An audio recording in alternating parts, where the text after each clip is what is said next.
रखती वैया आचरा में लोरावा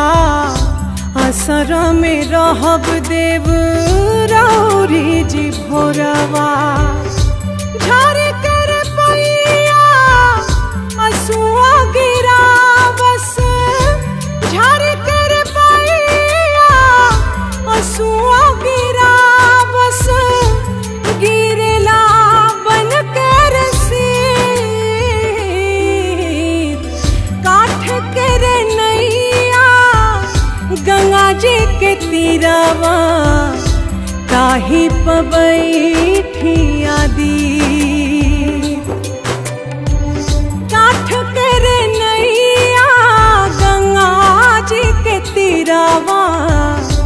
ताही